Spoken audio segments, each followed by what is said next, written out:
aqui, nós aqui. Quando realmente nós cremos de coração, que nem fala Romanos lá, com o coração cremos e com a boca confessamos, Deus que estava fora veio e se uniu ao nosso espírito. Nosso espírito que estava morto, sem função, sem conhecer a Deus, recebeu vida, foi vivificado. Isso é o novo nascimento. Não sabeis vós que sois o templo de Deus, que o Espírito de Deus habita em vós? Paulo falou isso para a igreja em Coríntios, 1 Coríntios 3, né? Não sabeis vós que sois o templo de Deus, que o Espírito de Deus habita em vós? Se alguém destruir o templo de Deus, sois vós, Deus o destruirá, porque o templo de Deus, sois vós, é santo. Então, Deus habita no nosso espírito, não na nossa carne. E tão pouco na nossa alma, que nada mais é a nossa alma, nada mais é que a nossa personalidade. Nossa alma, nós temos mente para pensar, vontade para decidir, emoção para se alegrar, chorar, entristecer. Isso é parte da alma. Né? E temos a casca aqui, que é a casca da banana. Né? Mas o essencial de Deus, o alvo de Deus, é o espírito do homem. Zacarias 12:1 fala assim, que Deus estendeu os céus, fundou a terra e formou o espírito do homem dentro dele. Lá em Eclesiastes 3:11 fala assim, que Deus colocou a eternidade no coração do homem. O que é essa eternidade? O Espírito é algo eterno em nós. E agora ele recebeu o próprio Deus que é eterno, porque estava morto, sem função. Ele perdeu isso quando Adão, lá no Éden, caiu. E aí a alma de Adão tornou-se autônoma, independente de Deus. Por isso que Jesus deu uma receita em Mateus 16 para nós seguir ele. Quem quer vir após mim, a si mesmo se negue, toma sua cruz e siga. Negue-se a si mesmo, negue essa vida independente que você tem de mim. Nega a tua razão, o teu ego, o teu ponto de vista.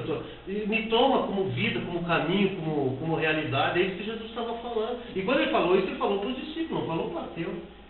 Que é nascido de Deus.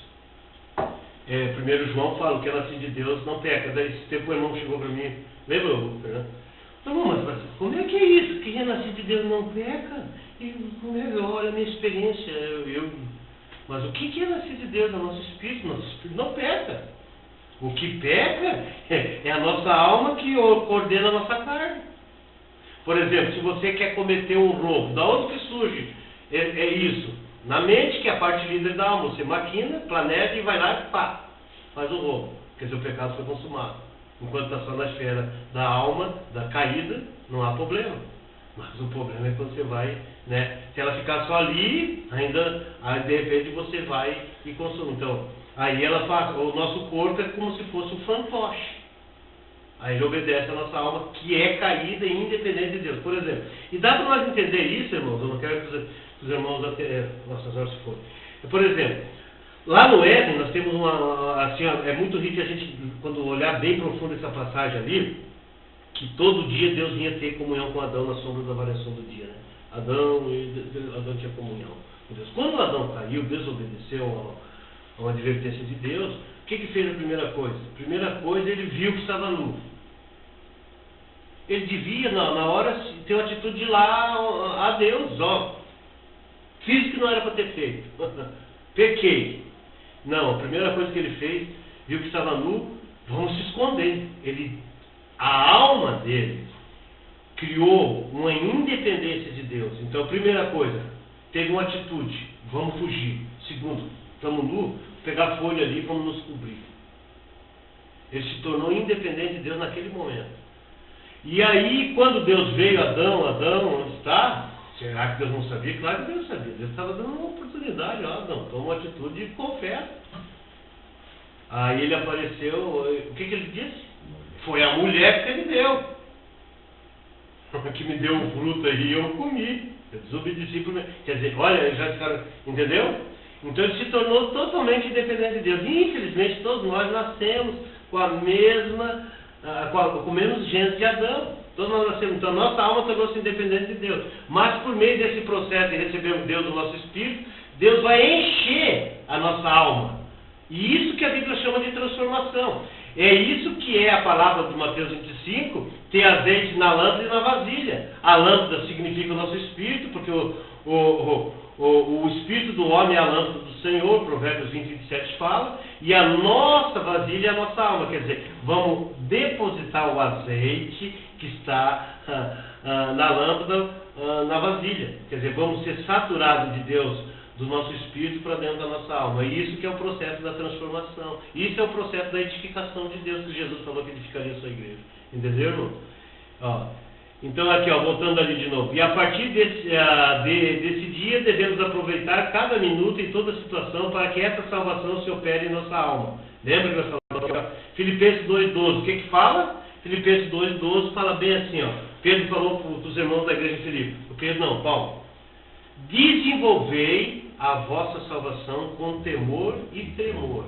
Então, desenvolver a salvação, quem já tem a salvação de Deus, já tem a vida eterna de Deus. Então agora você precisa desenvolver a salvação. Isso está relacionado ao Evangelho do Reino, está relacionado à edificação da igreja. E lá em 1 Pedro, de 1 a 9, está excelente, que está mostrando lá, Pedro fala muito da salvação da nossa alma, que é a transformação nossa que tem que ocorrer, né? E finalmente, na vinda de Cristo, nosso corpo será redimido, ó. 1 Coríntios 15, 53 a 54 fala claramente, né? Filipenses fala, aqui nós não temos, mas Filipenses 3:21.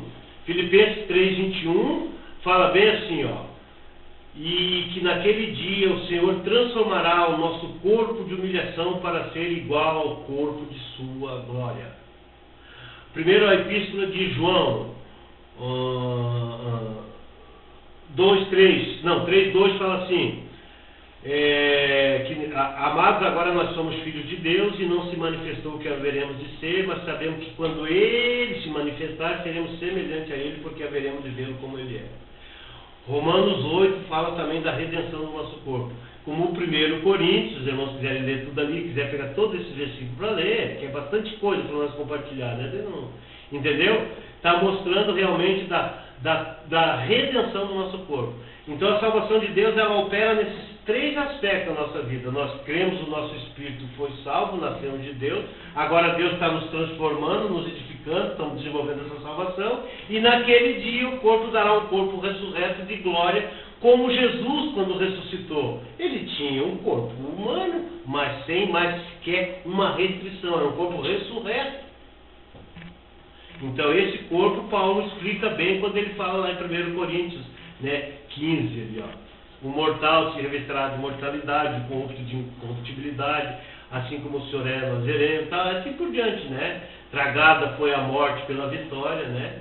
Ó, portanto, é o desejo de Deus que todo o nosso ser tripartido seja salvo. Esses são os 3 estágios da salvação completa de Deus para o homem: espírito, alma e corpo. Louvado seja o Senhor. Mas se eu morri, virei pó. Fala que quem morreu em Cristo ressuscitará primeiro. E nós sequer procederemos aos que morreram, né? Então, na volta do Senhor, cabe ao Senhor ressuscitar os que morreram em Cristo, né? Na primeira ressurreição, e amém, vão receber um corpo também de glória. Amém? Irmãos, as horas se foram, não vou prolongar mais.